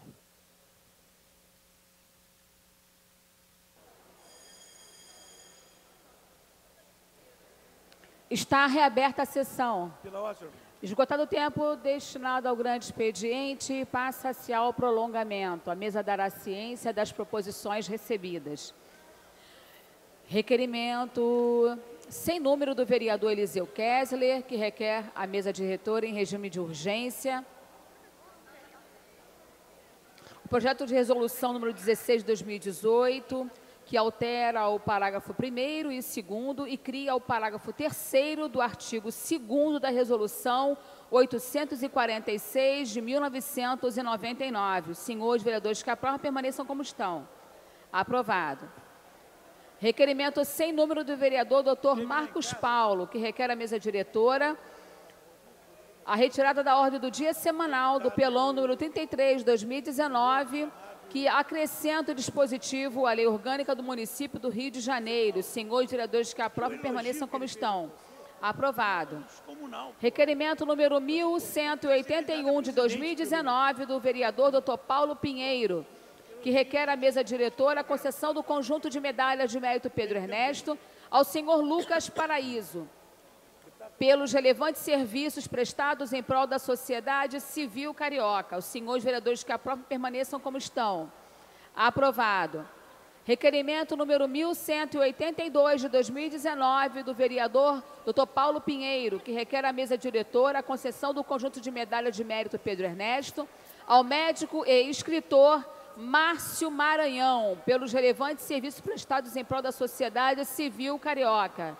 Os senhores vereadores que aprovam permaneçam como estão. Aprovado. Requerimento número 1183 de 2019 do vereador Dr. Paulo Pinheiro, que requer a mesa diretora a concessão do conjunto de medalha de mérito Pedro Ernesto à atriz Marjorie Estiano, pelos relevantes serviços prestados em prol da sociedade civil carioca. Os senhores vereadores que aprovam permaneçam como estão. Aprovado.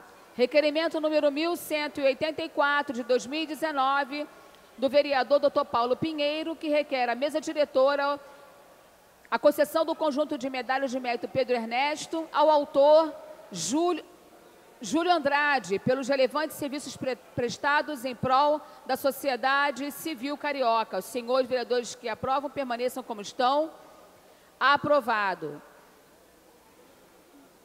Requerimento número 1185 de 2019 do vereador Dr. Paulo Pinheiro, que requer a mesa diretora a concessão do conjunto de medalha de mérito Pedro Ernesto ao senhor Andrucha Valdigton, pelos relevantes serviços prestados em prol da sociedade carioca. Os senhores vereadores que aprovam permaneçam como estão. Aprovado. Requerimento número 1186 de 2019 do vereador Dr. Paulo Pinheiro, que requer a mesa diretora o conjunto de medalhas de mérito Pedro Ernesto ao senhor Jorge Alberto Furtado, pelos relevantes serviços prestados em prol da sociedade civil carioca. Os senhores vereadores que aprovam permaneçam como estão. Aprovado. Requerimento número 1187 de 2019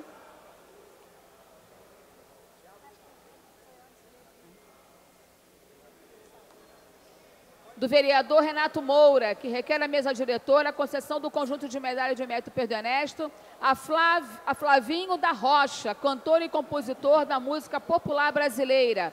Os senhores vereadores que aprovam permaneçam como estão. Aprovado. Requerimento número 1188 de 2019 do professor Adalmir, que requer a mesa diretora a concessão de medalha de mérito, a concessão de medalha de reconhecimento Chiquinha Gonzaga para Clara Xavier da Silva. Os senhores vereadores que aprovam permaneçam como estão. Aprovado. Requerimento do vereador professor Adalmir, número 1189 de 2019, que requer a mesa diretora a concessão da placa de homenagem, agradecimento e reconhecimento ao servidor público municipal Christian de Souza Santos. Os senhores vereadores que aprovam permaneçam como estão. Aprovado. Requerimento número 1190 de 2019 do vereador Jorge Felipe, que requer a mesa diretora a concessão do conjunto de medalhas de mérito Pedro Ernesto ao presidente do Conselho Regional de Educação Física, Primeira Região do Rio de Janeiro, senhor Rogério Silva de Melo. Senhores vereadores que aprovam permaneçam como estão. Aprovado. Requerimento número 1191 de 2019, do vereador Jorge Felipe. Autores, mesa diretora, vereadora Tânia Baixo, vereador Zico, vereador Rocal, vereador Felipe Michel, que requer a mesa diretora a concessão do conjunto de medalhas de mérito Pedro Ernesto ao atleta Alessandro Rosa Vieira Falcão. Os senhores vereadores que aprovam permaneçam como estão. Aprovado. Requerimento número 1192 de 2019, do vereador Jorge Felipe, e mesa diretora. Vereadora Tânia Bastos, vereador Zico, vereador Rocal, vereador Felipe Michel, que requer a mesa diretora a concessão do conjunto de medalhas de mérito Pedro Ernesto a atleta Marta Vieira da Silva. Os senhores vereadores que aprovam permaneçam como estão. Aprovado. Requerimento do vereador Jorge Felipe, número 1193 de 2019, mesa diretora. Vereadora Tânia Bastos, vereador Zico, vereador Rocal e vereador Felipe Michel, que requer a mesa diretora a concessão do conjunto de medalha de mérito Pedro Ernesto ao excelentíssimo senhor Luiz Roberto Barroso, ministro do Supremo Tribunal Federal. Os senhores vereadores que aprovam permaneçam como estão. Aprovado. Requerimento número 1195 de 2019, do vereador Renato Cinco, que requer a mesa diretora o conjunto de medalhas de mérito Pedro Ernesto, pós-mortem, a Patrick da Silva Brandão. Os senhores vereadores que aprovam permaneçam como estão. Aprovado. Requerimento do vereador Marcelo Siciliano, número 1196 de 2019, que requer a mesa diretora, na forma regimental, o cancelamento do requerimento número 850 de 2018, que originou a resolução da mesa número 9.918 de 2018, aprovada em 20/9 de 2018. Senhores vereadores que aprovam permaneçam como estão. Aprovado. Requerimento sem número do vereador Renato Cinco, que requer a mesa diretora na forma regimental a retirada da pauta do projeto de lei número 1396 de 2012, de autoria do Poder Executivo. Os senhores vereadores que aprovam permaneçam como estão. Aprovado. Esgotada a matéria do prolongamento, passa-se a ordem do dia. Senhora presidente, comunicação de liderança.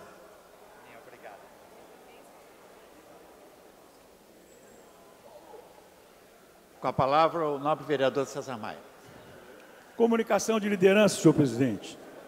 No dia de ontem, 31 de julho, o Estado de São Paulo publicou uma matéria muito importante em função dos fatos da chacina que aconteceu em Altamira.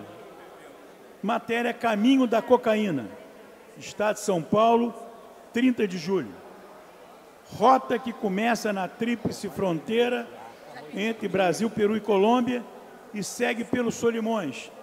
É uma das maiores portas de entrada de cocaína no país e alvo de conflito entre facções. Desde 2016, são 162 presos mortos na região. O massacre na cadeia de Altamira repete a estratégia usada por facções para, com brutalidade, tentar dominar parte de uma importante rota de tráfico de drogas na região amazônica. Os assassinatos cometidos pelos integrantes do Comando Classe A, CCA, contra filiados do Comando Vermelho, CV, é mais um capítulo de uma briga nacional que expressa com maior frequência na região norte. A rota que começa na Tríplice Aliança entre Brasil, Peru e Colômbia e segue pelo Rio Solimões até Manaus, transformou-se em uma das maiores portas de entrada de cocaína do país, segundo especialistas e investigadores. É o controle desse mercado lucrativo que move a maior parte dos conflitos entre as organizações criminosas que atuam na região. Uma briga entre a Família do Norte, FDN, o primeiro comando da capital, PCC, e o Comando Vermelho, CV, já deixou desde outubro de 2016 162 pessoas mortas, dentro de presídios de Rondônia, Roraima e Amazonas, sem contar os 57 óbitos de ontem em Altamira. Senhor presidente, eu pediria para dar como lido e transcrever no Diário Oficial. Acolhida a solicitação de Vossa Excelência.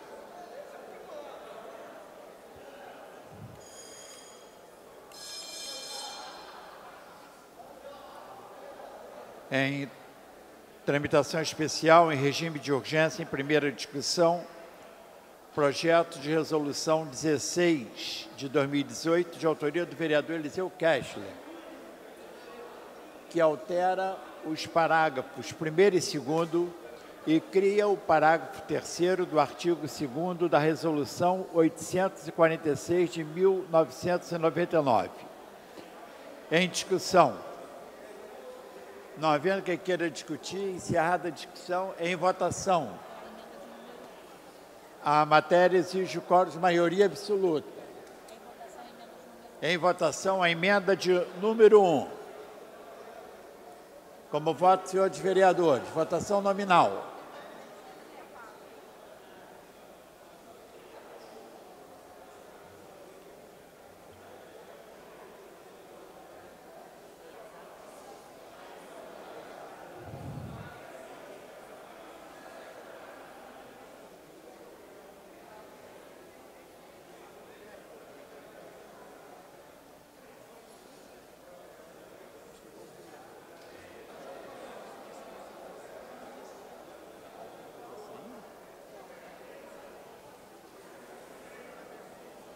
Vou encerrar a votação, hein? Como vota minha queridíssima vereadora Luciana Novaes? Sim. Sim.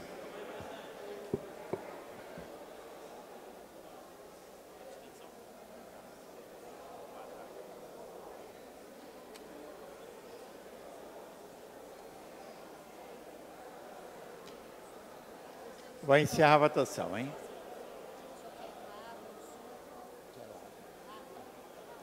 Encerrada a votação. Votaram sim 37 senhores vereadores, não nenhum senhor vereador, uma abstenção. O projeto está aprovado, segue em votação o projeto assim emendado. Consignando o voto do vereador Renato, sim ou não? Sim. Tá. Em votação o projeto assim emendado.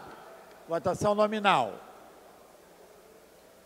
Como vota minha querida vereadora Luciana Novaes? Sim. Sim.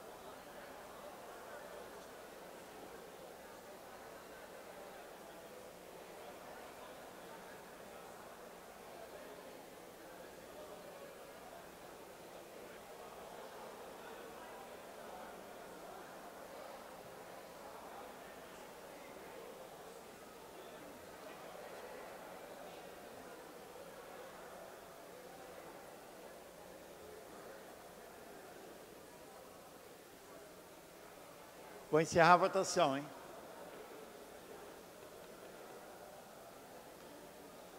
Todos votaram?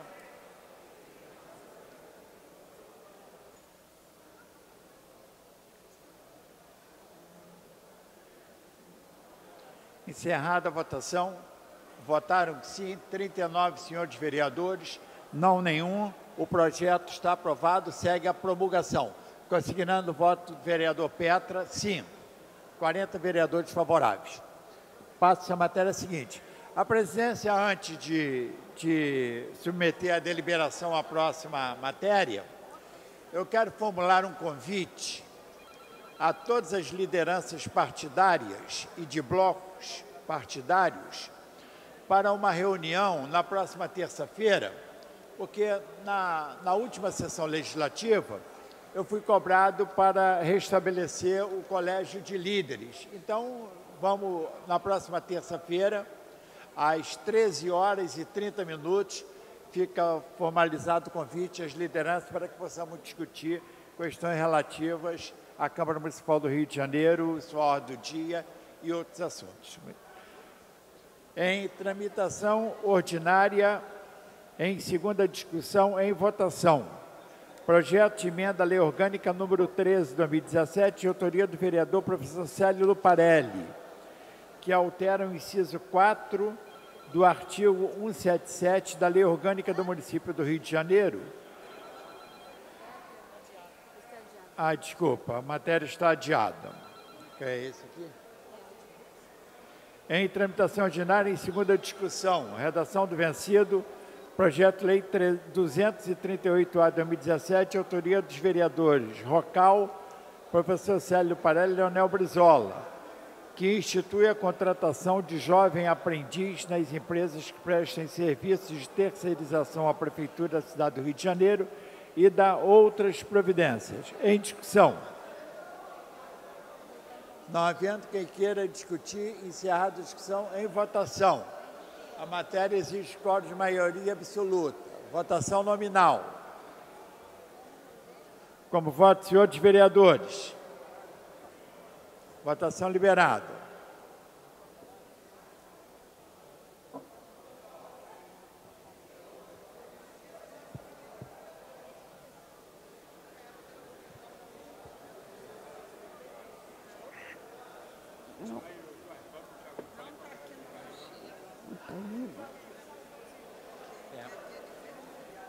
Como vota a vereadora Luciana Novaes? Sim. Sim.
Vou encerrar a votação, hein? Todos votaram? Encerrada a votação, votaram sim 35 senhores vereadores, não 1. O projeto está aprovado, dispensada a redação final, segue a autógrafo. Pela ordem. Pela ordem, vereador Tarcísio Mota. Senhor presidente, apenas para justificar a ausência do nobre vereador Babá, que por motivo de saúde de membro da família no interior de São Paulo, não está aqui hoje nessa sessão. Muito obrigado. Justificada a ausência de Sua Excelência o vereador Babá. Em tramitação ordinária, em segunda discussão, projeto de lei 1377/2015, de autoria do vereador Renato Moura, que dispõe sobre a proibição de queima de pneus ou objetos correlatos em manifestações públicas no município do Rio de Janeiro. Em discussão. Não havendo quem queira discutir, encerrada a discussão, em votação. Senhores vereadores que aprovam, permaneçam como estão. Aprovado. Dispensada a redação final, segue autógrafo. Em tramitação ordinária em segunda discussão, projeto de lei 1636/2015, de autoria dos senhores vereadores Zico e Marcelino de Almeida, que cria a área geográfica da Zona Leste, compreendida pela junção das regiões administrativas 16ª, 24ª e 33ª e seus respectivos bairros situados na área de planejamento 4, que pertenciam à área geográfica da Zona Oeste. Em discussão.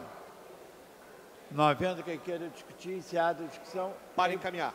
Em votação. Para encaminhar a votação, vereador Tarcísio Mota. Senhores vereadores, em especial o nobre vereador Marcelino, o vereador Zico, os vereadores que estão defendendo essa proposta. Eu já havia registrado voto contrário na primeira, farei o mesmo hoje. Gostaria apenas de esclarecer o que é isso. É porque, no final das contas, embora seja razoável do ponto de vista político-administrativo imaginar que a Zona Oeste tem, aí nesse caso, a divisão da Zona Oeste em duas zonas diferentes, faça sentido, dadas as suas características políticas, sociais e econômicas, não faz o menor sentido geográfico chamar aquela região do território de Zona Leste. A gente não pode, num projeto de lei, numa proposição que tem até algum sentido do ponto de vista social, econômico e político, rasgar os livros de geografia. Isso sim é um problema, na verdade, que eu acho que a gente deveria ter evitado.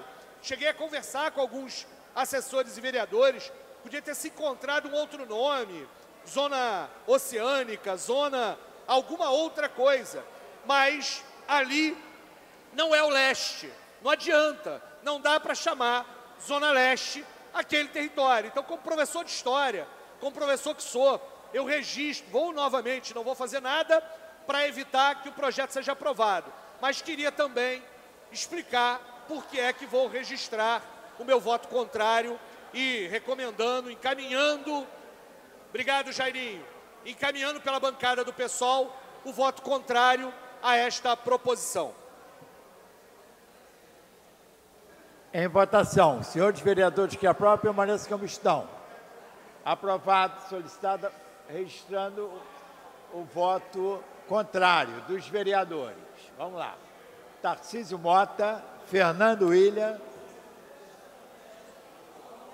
Leandro Lira, Tereza Berg, César Maia, Luciana Novaes, Tiago Carribeiro, doutor Jairinho,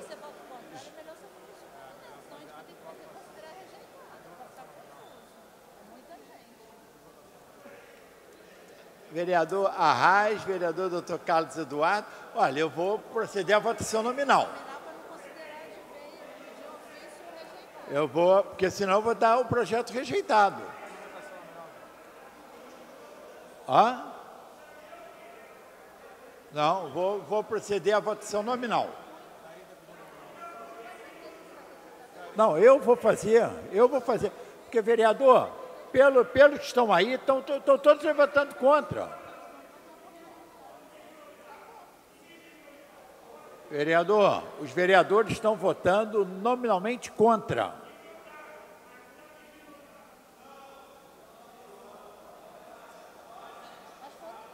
Não, Zico, não está aprovado, porque uma infinidade de vereadores estão consignando voto contrário. Não.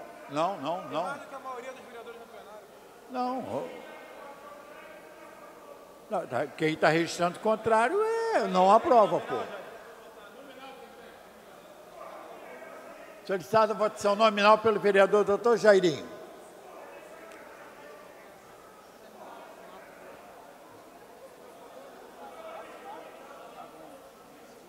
Solicitada a votação nominal pelo vereador doutor Jairinho.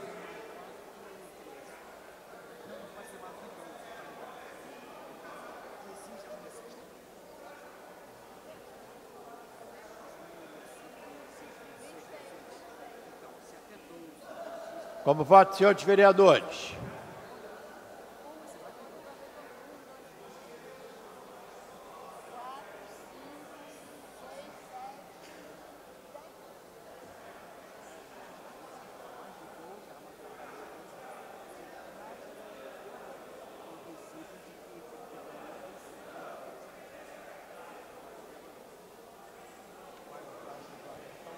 Vereadora Luciana Novaes. Não. Não.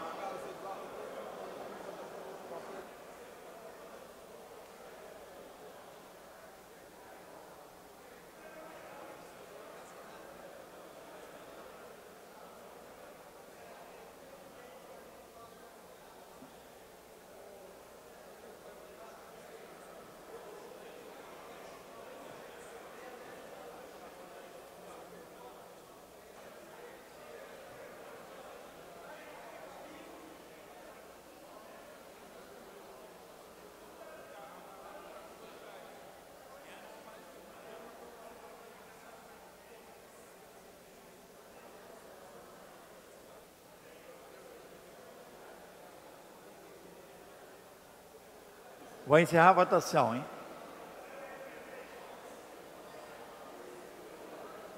Encerrada a votação. Votaram sim 13 senhores vereadores, não 14 senhores vereadores. Uma abstenção. O projeto... Votaram sim 14 senhores vereadores, não 14 senhores vereadores. Uma abstenção. Eu vou dar o voto de Minerva, é não. O projeto vai ao arquivo. Nada contra Vossa Excelência, nada contra Vossa Excelência, pelo amor de Deus. Da mais tem o Zico aí, que é meu grande amigo. Em tramitação ordinária, em segunda discussão, projeto de lei número 2068 de 2016, de autoria do vereador César Maia, que limita os gastos com publicidade e propaganda da Prefeitura da cidade do Rio de Janeiro pelos próximos 4 anos. Em discussão.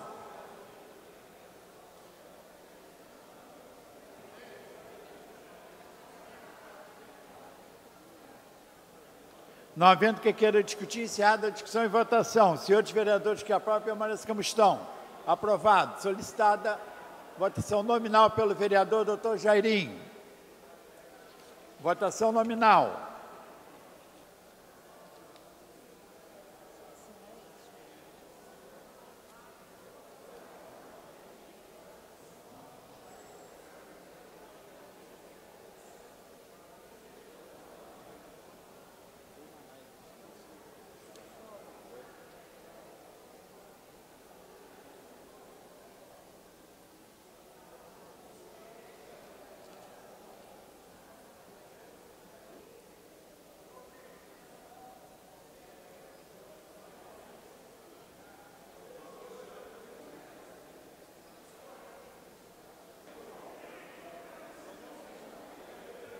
Como voto, senhores vereadores? Como vota a vereadora Luciana Novaes? Sim. Sim.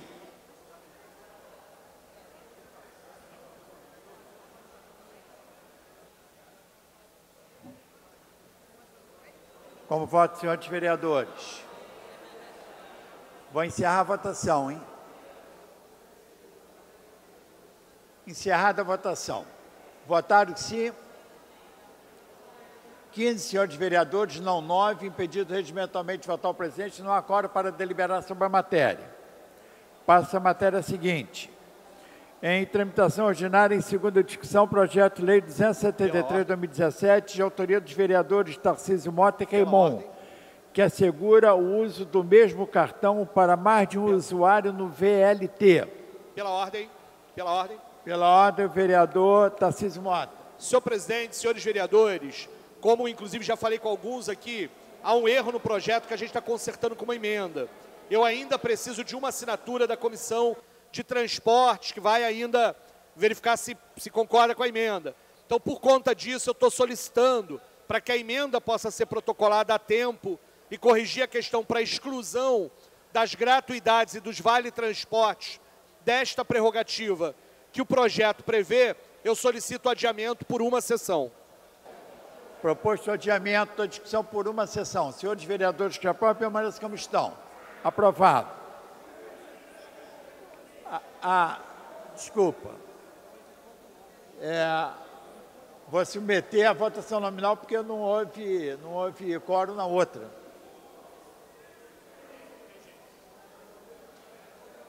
Votação nominal para o requerimento do vereador Tarcísio Mota, que propõe o adiamento da discussão dessa matéria por uma sessão. Como voto, senhores vereadores.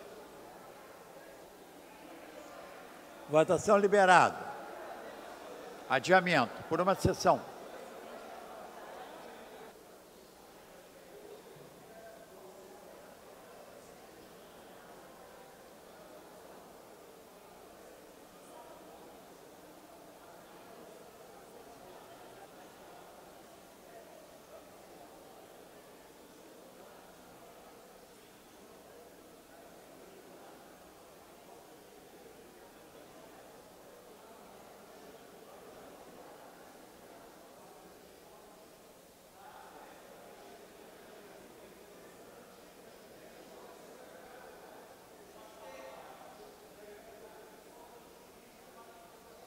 Como voto, senhores vereadores.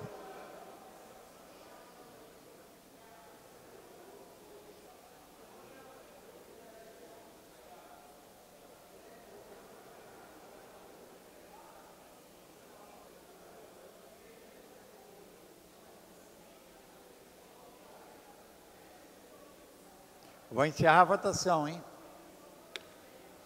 Questão de ordem, presidente. Está em processo de votação, vereador. Pode terminar, tá? Vou encerrar a votação, hein?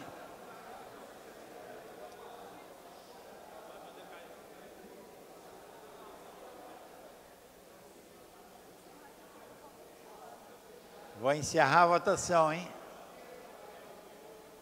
Como voto, senhores vereadores.